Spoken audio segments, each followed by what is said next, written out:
Hello everyone, my self Dharmendra Kumar. और आज की वीडियो लेसन में मैं बात करूंगा नीट के लिए रसायन विज्ञान की तैयारी कैसे करनी है, अगर आप जीरो से शुरू कर रहे हैं तब भी, और अगर आपके मार्क्स कम आ रहे हैं तब भी। प्लस दूसरे पार्ट में अपन देखेंगे वीडियो के कि स्कोरिंग जो चैप्टर है केमिस्ट्री में वो कौन कौन से हैं, ठीक है, जिनको आप पढ़ करके रिवाइज कर करके अच्छा स्कोर कर सकते हैं। और तीसरे पार्ट जो है वो अपन बात करेंगे कि जो सोर्स है इनके, वैसे सोर्स से ही अपन स्टार्ट करेंगे कि कौन कौन से ऐसा स्रोत है जहां से क्वेश्चन पूछने के चांसेस होते हैं। सो स्टार्ट अपन करते हैं बिना टाइम वेस्ट किए भी। अगर किसी प्रकार का आपको डाउट है तो कमेंट कीजिए, या इंस्टाग्राम पर मैं आपको धर्मेंद्र कुमार से मिलूंगा, वहां आप सर्च कर सकते हैं। प्रश्नों के स्रोत की अपन बात करें, आपको देखते चलना है, वीडियो आप पूरा देखोगे तो काफी आपको हेल्प मिलेगी, 100% मैं श्योर हूं। प्रश्नों के स्रोत की अपन बात करते हैं कि जो 45 क्वेश्चन होता है केमिस्ट्री के, वो कहां कहां से पूछने के चांसेस होते हैं। तो सबसे फर्स्ट एनसीईआरटी की ही अपन बात करते हैं। एनसीईआरटी अगर आप पढ़ते हैं तो एनसीईआरटी के जो थ्योरी है उसके बीच बीच में काफी क्वेश्चंस आपको मिलेंगे, सोल्व एग्जाम्पल आपको मिलेंगे, मतलब ऐसे उदाहरण जिनका सोल्यूशन भी आपको दे रखा है, वहां से एज इट इज क्वेश्चन पूछने के चांसेस होते हैं। ठीक है, तो वो उन क्वेश्चंस की प्रैक्टिस आपको करनी है, यहां से पूछते हैं। दूसरा, एनसीईआरटी की जो एक्सरसाइज है, पीछे के जो प्रश्न है वहां से भी आपको प्रैक्टिस करनी है। हर एक चैप्टर से 15 से 20 या 25 क्वेश्चन हर एक चैप्टर के पीछे दे रखे होते हैं, और अगर इन क्वेश्चंस की आप प्रैक्टिस कर लेते हैं तो लगभग लगभग आप 50 क्वेश्चंस की प्रैक्टिस कर लेते हैं। बोले कैसे सर, अभी तो आपने बोला इतने क्वेश्चन, अब इतने कैसे हो गए? क्योंकि एनसीईआरटी में एक्सरसाइज के पीछे जो क्वेश्चंस दे रखे होते हैं उनमें एक ही क्वेश्चन में लगभग 2 से 3 प्रश्न ऑलरेडी पूछे जाते हैं, तो उसकी प्रैक्टिस आप कर लेते हैं तो भी आपका काम बन जाएगा, और वहां से भी क्वेश्चन पूछने के पूरे पूरे चांसेस होते हैं। और उसका आपको पता कैसे चलेगा? उसको आपका पता चलेगा प्रीवियस ईयर क्वेश्चन, पिछले जो साल में नीट हुई थी, अगर उन क्वेश्चंस को आप सोल्व करते हैं तब आपको इन दोनों कैटेगरी के जो क्वेश्चन है वो आपको मिल जाएंगे।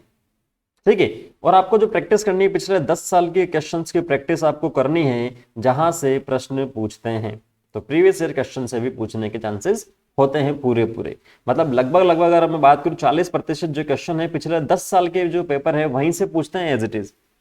ठीक है, तो इसके भी आपको ध्यान में रखना, ये भी एक सोर्स है। और कुछ क्वेश्चन ऐसे होते हैं जो एनसीईआरटी से बाहर के होते हैं, 4 से 6 क्वेश्चन होते हैं, ज्यादा नहीं होते हैं, जो आपको कहीं नहीं मिलेंगे। या हो सकता है कि कोई एनसीईआरटी से बाहर के जो आप पढ़ रहे हैं नोट्स वगैरह या जो कोचिंग में, तो वहां आपको मिल जाएंगे, मतलब एनसीईआरटी और प्रीवियस ईयर क्वेश्चन में नहीं मिलेंगे। तो ये जो तीनों हैं ऊपर वाले पॉइंट, इसमें से लगभग लगभग आपके पास अगर मैं कहूँ 85% या 90% के आसपास क्वेश्चन पूछने के चांसेस है यहां से। तो ये तो अपन ने बात कर ली प्रश्नों के सोर्स की। अब अपन बात करते हैं कि किस किस टाइप से इनका जो पूछने का जो क्रम है, कितने कितने क्वेश्चन पूछे जाते हैं, उसकी अपन बात करते हैं। रसायन विज्ञान मेनली 3 पार्ट में होती है, एक फिजिकल केमिस्ट्री, कार्बनिक रसायन और अकार्बनिक रसायन। तो ऑन एन एवरेज में बात करूं, हर साल इन तीनों में से 15-15 क्वेश्चन पूछते हैं नीट में। ठीक है, हो सकता है कभी ऐसा भी हुआ हो कि कार्बनिक रसायन से 13 क्वेश्चन पूछ लिए, एक कार्बनिक रसायन से 17 प्रश्न पूछ लिए और फिजिकल से 15 पूछ लिए। ठीक है, तो ऐसा कोई बड़ी बात नहीं है, लेकिन एवरेज अपन बात करें तो 14 से 15 क्वेश्चन हर साल एक पार्ट से पूछते हैं। तो वेटेज अपना सेम है, बराबर है, आपको सब कुछ पढ़ना है तीनों सब्जेक्ट, तीनों पार्ट में से। अब अपन बात करते हैं मुद्दे की कि रसायन विज्ञान की तैयारी कैसे करनी है। ठीक है, रसायन विज्ञान की तैयारी कैसे करें जिससे अच्छा स्कोर कर सकते हैं। तो कुछ 8 बेसिक पॉइंट है मेरे पर्सनल अनुभव से, अगर अच्छा लगे तो बिल्कुल फॉलो कीजिए, और नहीं लगे तो कोई दिक्कत वाली बात नहीं है, अपना जो है उसी से आप तैयारी कीजिए। सबसे पहला है एनसीईआरटी। एनसीईआरटी माँ है, भूल कर भी ना भूले। बिना एनसीईआरटी के बायो और केमिस्ट्री में कुछ भी नहीं कर सकते अपन। ठीक है, किसमें? बायो प्लस केमिस्ट्री में। करने वाले करते भी हैं सर, मेरा फ्रेंड जो था, मित्र था, वो एनसीईआरटी देखता भी नहीं था, फिर भी सेलेक्ट हो गया। बोले ऐसा कैसा पॉसिबल है? तो वो जो है, जो भी बुक पढ़ रहे हैं, जो भी कोचिंग ज्वाइन कर रखे हैं, तो उन जो बुक्स का जो मेन पैटर्न है वो कौन सा है? एनसीईआरटी है, जिसमें काफी डिटेल से बता रखा है। तो अपना जब अपने को पता है कि एनसीईआरटी अपना सोर्स है मेन क्वेश्चंस के लिए, तो क्यों ना एनसीईआरटी को ही पढ़े, बाकी बुक्स को ना पढ़े। तो एनसीईआरटी को आपको पढ़ना है, एनसीईआरटी माँ है, और माँ क्या है? सब कुछ। ठीक है। तो एनसीईआरटी आप पढ़िए और इसी एनसीईआरटी से क्या करेंगे, आप नोट्स बनाते चलेंगे सेकंड पॉइंट के अकॉर्डिंग। ऐसा नहीं है कि पढ़ के छोड़ दिया फिर वापस से 2 दिन बाद में याद आई तो वापस से एनसीईआरटी पढ़ ली। तो एनसीईआरटी कोई कहानी नहीं है या कोई फिल्म की स्टोरी नहीं है जो आप केवल बुक से पढ़ लेंगे, आप उसके नोट्स बनाने की आदत डालिए, नोट्स बनाइए। अब ऐसा होगा कि एनसीईआरटी जब आप पढ़ रहे हैं तो उसमें से 2 या 3 टॉपिक जो ऐसे थे जो आपको समझ में नहीं आ रहे हैं, और अगर आ गए, आपको एक ही बार में एनसीईआरटी समझ में आ गई, तो आपका नीट का ऑल इंडिया रैंक 100 में से ही होगा, 100%। ठीक है।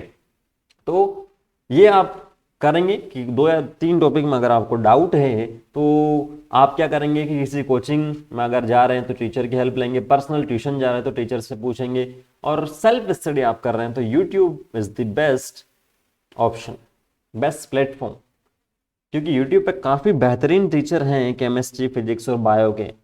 वहाँ से जो भी टॉपिक है आप सर्च कीजिए, पढ़िए, और पढ़ते समय आप क्या करेंगे, उसका नोट्स बना लीजिए एनसीईआरटी की नोटबुक में। ठीक है। जो एक्सेप्ट महत्वपूर्ण पॉइंट थे उसको आप नोट करते चलेंगे, तो एक ही जगह नोट्स बन जाएंगे। अलग अलग बनाएंगे तो फिर रिवीजन में दिक्कत आएगी, तो एक ही जगह यहाँ से क्या हो जाएंगे, बन जाएंगे। नेक्स्ट, प्रीवियस ईयर क्वेश्चन आप सोल्व करेंगे। अब ये सोल्व करने के बाद अपन बाद में करेंगे, ये जो 4 पॉइंट अगर आपने कर लिए हैं, नोट्स आपने बना लिए, तो इन नोट्स में जो रटने वाली चीजें हैं उसे आप रटिए, जो समझने वाली चीजें हैं उसे आप समझिए 2 या 3 बार। ठीक है। जब आपको लगता है कि हाँ अब मेरा रिवीजन पूरा हो गया, मैंने काफी अच्छा कमांड कर लिया है इन टॉपिक पे या चैप्टर पे, तब आप जाएंगे प्रीवियस ईयर क्वेश्चन पर। हर चैप्टर वाइज जो है प्रीवियस ईयर क्वेश्चन आपको मिल जाएंगे, उन्हें आप सोल्व कीजिए। एक चैप्टर में से हो सकता है 30 क्वेश्चन हो, तो उसको आप सोल्व कीजिए। अब 30 में से आप सपोज कर लो कि 20 आपके सही हो गए और 10 क्या हो गए, गलत हो गए। तो ये जो 10 गलत हुए हैं, तो गलत क्यों हुए, कहीं ना कहीं आपका वीक पॉइंट था, कहीं ना कहीं आपकी थ्योरी यहाँ पर वीक थी, कहीं ना कहीं आपने कैलकुलेशन गलत कर दिए, इसीलिए क्या हुए, ये गलत हुए।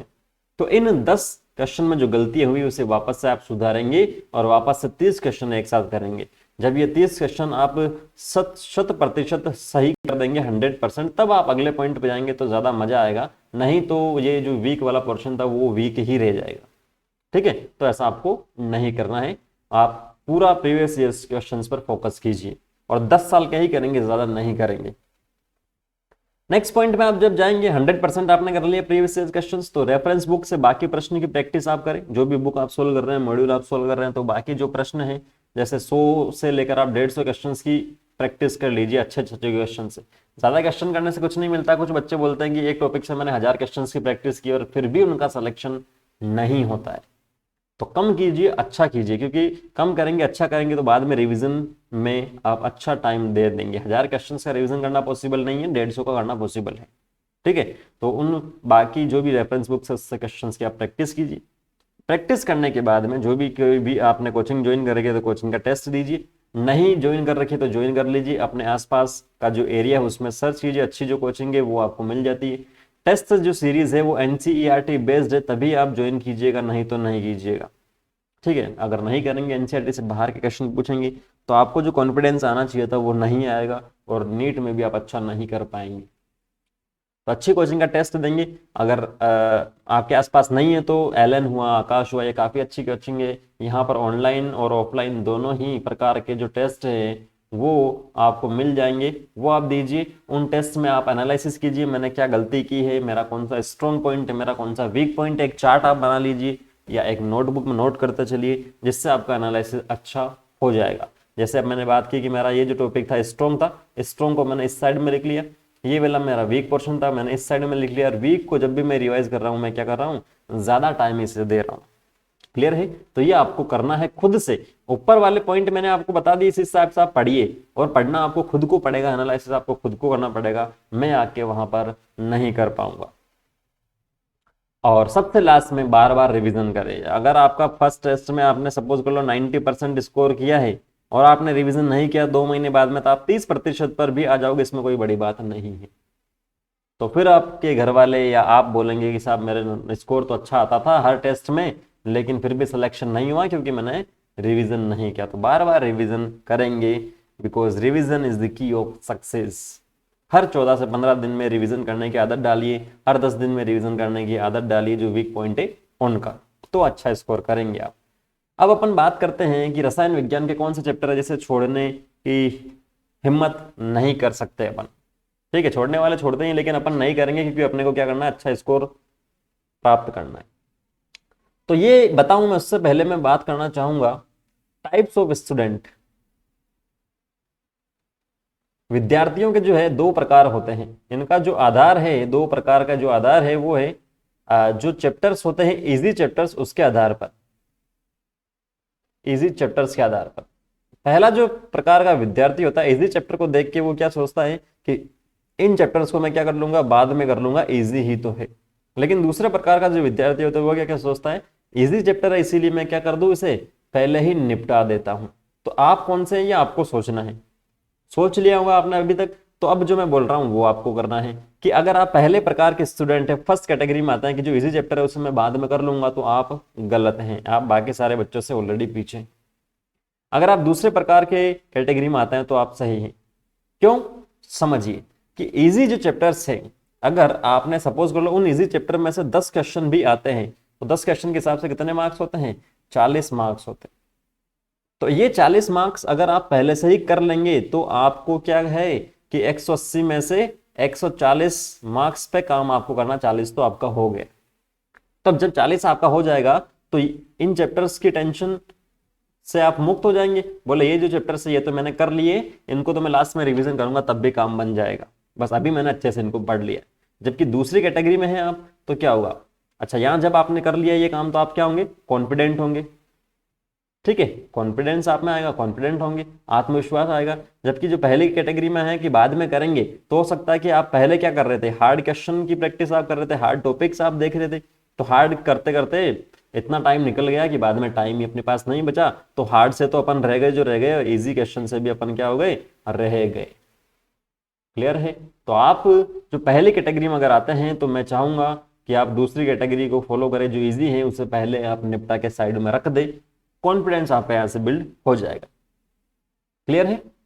तो सेम ऐसे ही अपन बात करते हैं रसायन विज्ञान के जो चैप्टर्स हैं, 7 चैप्टर, द्रव्य की अवस्था, हाइड्रोजन काफी क्वेश्चन पूछता है एनसीईआरटी से, पर्यावरणीय रसायन रटने वाला चैप्टर है, इजी है, कोई दिक्कत नहीं है। पृष्ठ रसायन काफी थ्योरी दे रखी है, इजीली समझ सकते हो।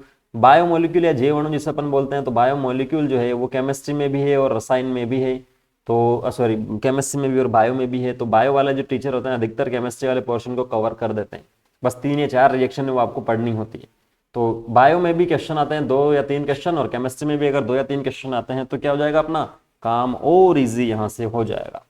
पॉलीमर है, रटने वाला चैप्टर है, काफी अच्छा चैप्टर है, इजी चैप्टर है। और दैनिक जीवन में रसायन, ये भी क्या है, रटने वाला है चैप्टर ही है। समझने वाली चीजों को आप समझ सकते हैं, रटने वाली चीजों को आप रट सकते हैं। तो जैसा भी मैंने आपको बताया कि ये 7 चैप्टर, अगर इन 7 में से 15 या 16 क्वेश्चन भी आते हैं या 17 क्वेश्चन भी आते हैं, तो 15 से एक क्वेश्चन अगर 4 मार्क्स का है तो आप 60 नंबर का, 64 नंबर का या 68 नंबर का काम कर लेंगे अगर 17 क्वेश्चन पूछे जाते हैं तो।